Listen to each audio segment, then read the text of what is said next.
Bonsoir, c'est un plaisir pour moi de vous retrouver pour cette nouvelle édition du journal sur Prime News TV Bénin. À présent, le sommaire. 16 formateurs suivent depuis ce matin à la Bourse du Travail une formation portant sur le développement de matériel. L'initiative émane de l'Union nationale des syndicats des travailleurs du Bénin. Les membres du gouvernement ont tenu ce mercredi leur séance hebdomadaire. Vous suivrez dans ce journal les décisions prises au cours de cette séance. L'interactualité et le sport sont également au menu de ce journal.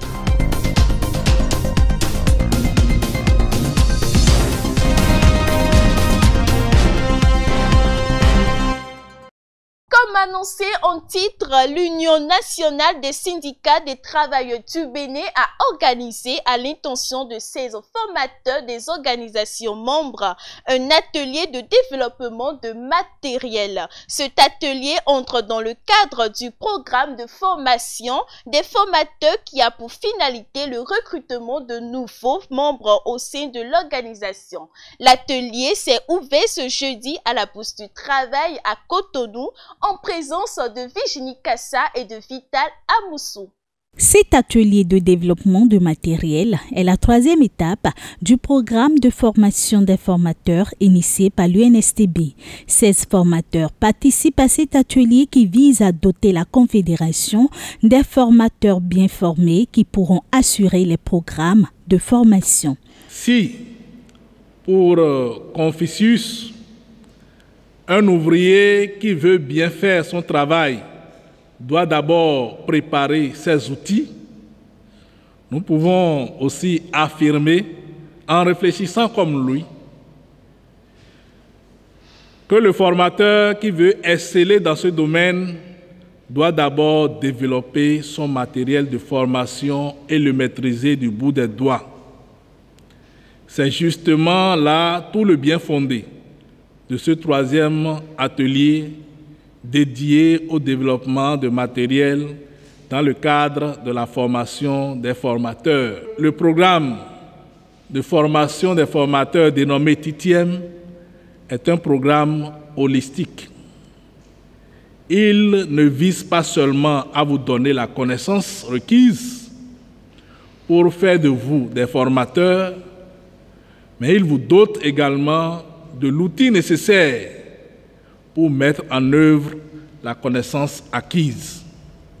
Mis en œuvre par l'Agence syndicale danoise de coopération, ce programme permettra aux participants d'être outillés sur plusieurs thématiques. Les formateurs eux-mêmes ont eu à sélectionner des thématiques. Et l'autre volet, c'est que nous sommes rapprochés de l'UNSTB, l'organisation syndicale mère, pour leur demander leurs priorités.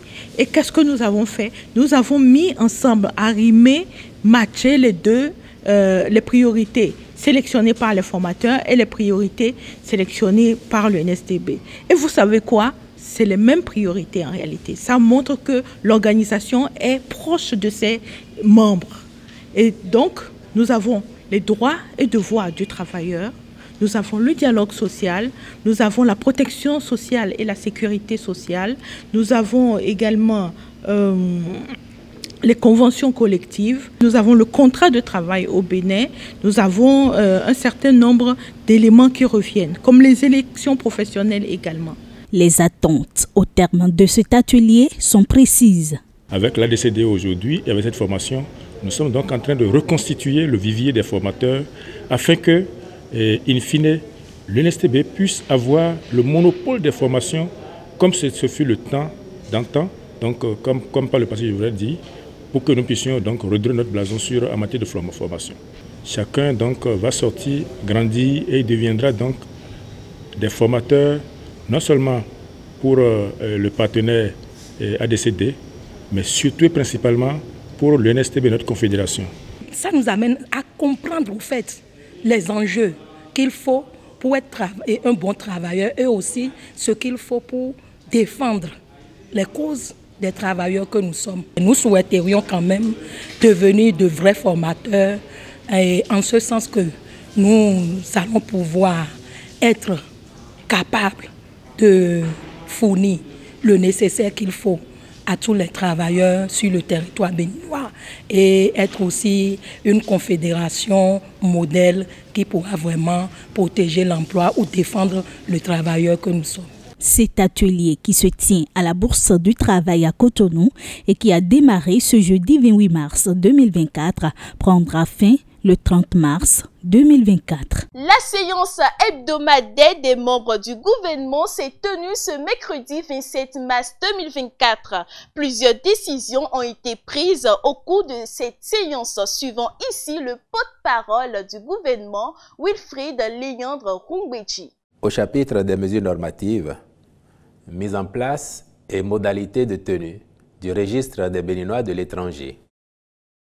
Dans la perspective de l'amélioration de la qualité des services consulaires offerts aux Béninois de l'étranger, dans un contexte de digitalisation croissante, il est prévu de mettre en place un système favorisant le recensement de nos compatriotes vivant hors du pays afin de constituer le registre des Béninois de l'étranger. Ce dispositif est en parfaite cohérence avec la loi numéro 2017-08 du 19 juin 2017 portant identification des personnes physiques en République du Bénin qui prévoit, dans son article 4, que, citation, un numéro personnel d'identification NPI est attribué à toute personne physique de nationalité béninoise inscrite sur un registre tenu dans une mission diplomatique ou un poste consulaire béninois à l'étranger. Fin de citation. Au demeurant, la finalité est de permettre aux Béninois qui y sont inscrits de demander à l'État de leur assurer la jouissance de leurs droits de Béninois vivant à l'étranger. C'est pour fixer les conditions et modalités d'enregistrement que le présent décret est adopté. Il prescrit que l'inscription au registre est gratuite et individuelle. Elle peut être faite par tout compatriote vivant à l'étranger au profit de son conjoint de nationalité béninoise ou de ses enfants mineurs. Elle est obligatoire pour bénéficier de la protection consulaire et des services délivrés par le réseau diplomatique et consulaire du Bénin. Autrement dit, le registre sert de base pour l'émission des cartes consulaires et de tous autres documents administratifs au profit des Béninois de l'étranger par les représentations diplomatiques et consulaires. En fonction du lieu de résidence, tout Béninois de l'étranger est rattaché à une circonscription consulaire. Les données personnelles sont collectées et traitées dans les conditions prévues par les textes en vigueur. À terme, l'opération permettra de créer les conditions d'une meilleure contribution de la diaspora aux efforts de développement du pays. Au titre d'autres mesures normatives, ont été adoptés les décrets portant attribution, organisation et fonctionnement de la Commission nationale permanente de la francophonie, approbation du plan national de contingence de la République du Bénin et celui fixant le cadre général de gestion des investissements publics. Blolab Bénin organise du 25 au 30 mars 2024 une semaine de hackathon dédiée à l'innovation technologique et au développement durable. Elle a regroupé des jeunes talents issus de 3 écoles de créativité. Le lancement des activités entrant dans le cadre du Blue Challenge 2024 s'est déroulé le mardi 26 mars 2024 au Champ d'Oiseaux de Cotonou. Le compte rendu est signé Lo Lekosa et Ores Aïcheou. Blue Challenge 2024, initié par Blolab Bénin, mobilise des compétences pluridisciplinaires dans un écosystème d'innovation unique. Les challengers venus de 3 écoles, notamment Africa Design School, l'École nationale supérieure des travaux publics d'Abomey et École 229, auront à hacker autour du développement urbain des villes béninoises afin de développer des solutions innovantes alliant numérique et résilience territoriale. Nous avons organisé Blue Challenge 2024 parce que nous sommes partis du constat selon lequel d'abord l'innovation justement est le moteur du développement urbain. Et aujourd'hui, les principales problématiques auxquelles nos territoires sont confrontés ne peuvent pas être résolues par un seul acteur. Donc il fallait que les différents participants sachent qu'ils ne sont pas seuls et donc qu'ils ont intérêt justement à creuser correctement les problématiques et surtout à nous sortir des réponses qui allient numérique et résilience territoriale et qui pourront justement être déployés sur le territoire par la suite. Pour cette deuxième journée, les participants ont eu droit à une première communication portant sur le thème « Aménagement des villes béninoises face aux défis, que faire ?» Ensemble avec les participants, nous avons parcouru l'ensemble des défis qui sont d'ordre environnementaux, qui sont d'ordre institutionnel, qui sont d'ordre infrastructurel, qui sont d'ordre socio-économique. Et après cela, nous avons envisagé des pistes de solutions dans une approche systémique pour contribuer à régler ces solutions, des solutions que les jeunes vont, les participants, j'allais dire, vont numériser pour rendre ça durable. Aujourd'hui, les défis technologiques de la ville de Cotonou, c'est de mettre en place un système pour pouvoir mobiliser les ressources, c'est-à-dire collecter tout, recenser tous ceux qui sont les contribuables de la ville et pour pouvoir éditer des avis de façon numérique. Au regard des défis auxquels sont confrontées nos villes béninoises, les participants, en appréciant l'initiative, s'engagent à développer des solutions adéquates, résilientes. Vu des différents intervenants, les sujets qu'on avait abordés, vraiment on voit qu'on a du sérieux, on a beaucoup à faire. C'est pas facile, mais quand même on va y arriver. Déjà, on développe déjà les sujets, on pense déjà beaucoup. Encore vu la présentation de ce matin, on voit qu'on est pas mal déjà inspiré, sortir quelque chose de quand même lourd. Avec la présentation de ce matin de Dr Baguidi, ça a déjà boosté les choses, les idées de certaines personnes. Et nous sommes pressés de pouvoir repartir en groupe et retravailler nos idées. C'est une chance pour chacun de nous de pouvoir côtoyer des gens d'autres milieux, des gens qui ont une conception différente de la nôtre, qui sont dans d'autres domaines. C'est réellement important pour nous, ce brassage. Ateliers, panels de discussion, visites inspirationnelles, communication, tout est au menu pour déclencher chez les challengers la créativité numérique. 3 meilleurs projets seront retenus et soutenus à la fin du hackathon sur 1 an. Le numérique au service de l'aménagement des villes béninoises est le thème retenu pour l'édition 2024 de Blue Challenge. Dans la matinée du 26 mars 2024, le Carrefour Erevan Cotonou a reçu la statue de l'un des héros national Biogera qui était érigé à l'entrée de l'aéroport international Cardinal Bernadette Ganti de Cotonou. Quelques citoyens rencontrés à Cotonou se prononcent sur ce changement de carrefour aménagé pour l'érection du digne fils du Septentrion. Ils sont au micro de Merveille à Sogba et de Fréjus à Javon. Je crois que Biogera même encore n'a pas sa place encore là. Sa place, c'est à l'entrée de la ville de Parakou. À l'entrée de la ville de Parakou qu'on doit déposer ce grand héros avec des places ou bien des jardins, des fauteuils jardins bien cadrés, bien nettoyés de tous les jours pour que celui qui veut rentrer dans le Borgou sache que vraiment c'est l'héros du Borgou ça. On ne peut pas aller placer Biogera tout juste à l'aéroport. Pourquoi? Parce que quand les étrangers arrivent, quand on dit Biogera, on sait que c'est le Nord. Biogera devrait être placé soit à Bembereke, soit à Niki, soit à Kouandé ou bien à Parakou. Donc, le fait de déplacer est devenu, on vient placer maintenant cette même statue-là, biaisée, au carrefour d'Erevan, non.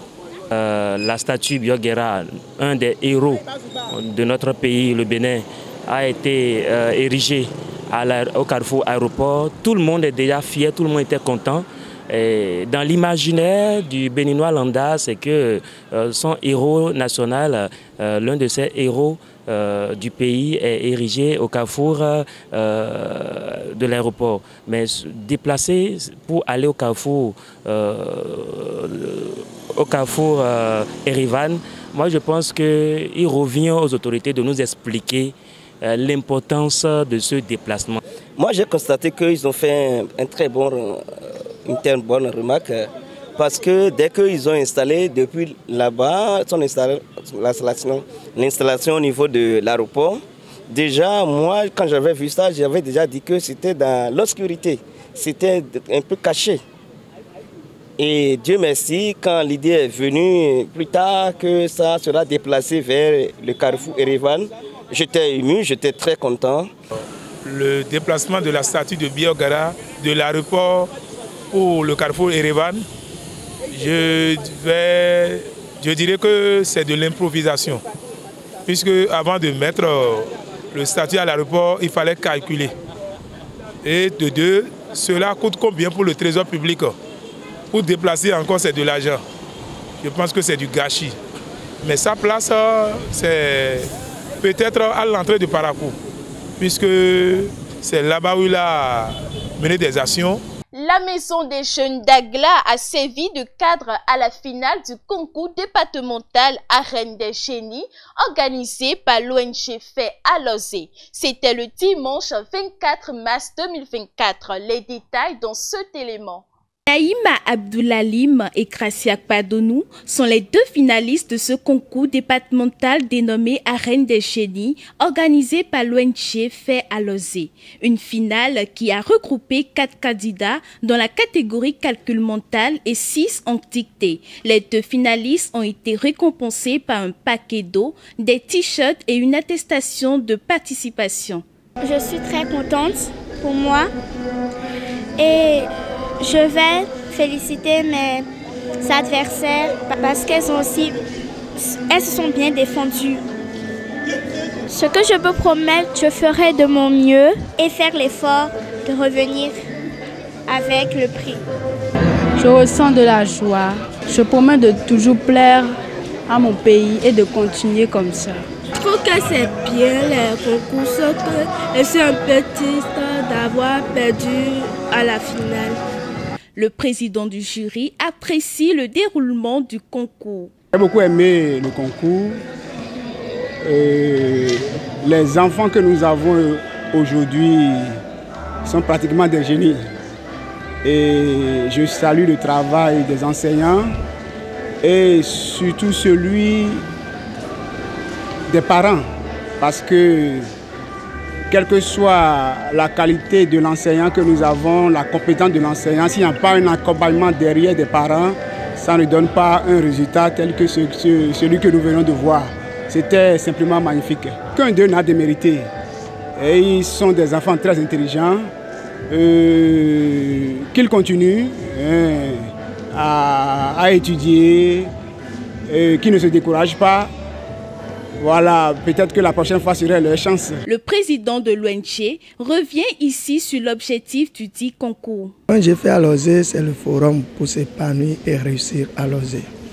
C'est une association qui est en place pour accompagner la jeunesse, surtout à l'endroit des apprenants, au niveau primaire comme secondaire, et à les permettre de sortir le niveau intellectuel, de se juger, de se comparer aussi aux autres dans sur tout le territoire national, histoire de leur permettre quand même de s'épanouir, surtout dans ce domaine. Ce concours a visé les élèves du primaire des écoles privées et publiques de 6 départements, à savoir le littoral, le Borkou, l'Atlantique, le Zou, le Mono et l'Ouémé. Les lauréats sont invités à travailler davantage pour garder haut ce flambeau de la victoire.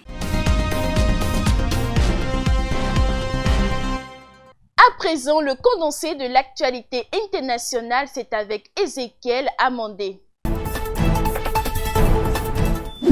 Au Togo, une conférence de presse organisée par les partis d'opposition et des groupes de la société civile a été interrompue par les gendarmes ce mercredi 27 mars 2024. Ceci à moins de 48 heures après l'adoption d'une nouvelle constitution. Ils ont voulu opiner sur cette nouvelle constitution, mais cela n'a pas abouti. Au Libéria, la justice française a condamné l'ex-commandant rebelle libérien Kouti Kamara à 30 ans de réclusion criminelle.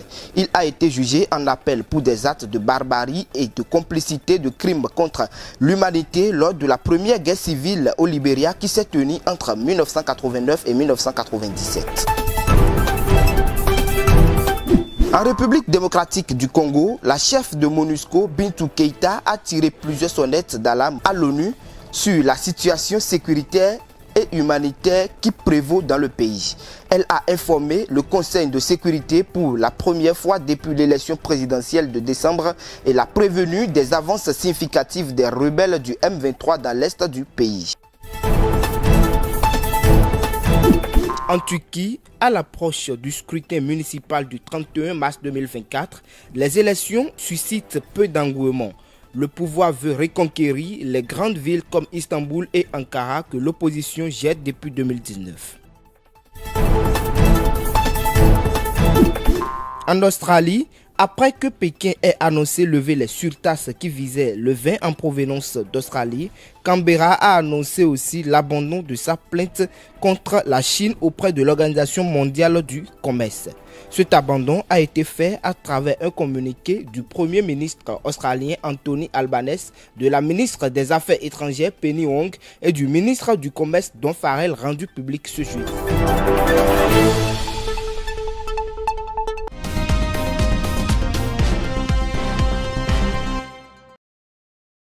Parlons sport à présent. Dans la discipline football, les matchs amicaux des équipes nationales ont désormais pris fin. Place désormais aux matchs de championnat qui entrent dans le dernier virage.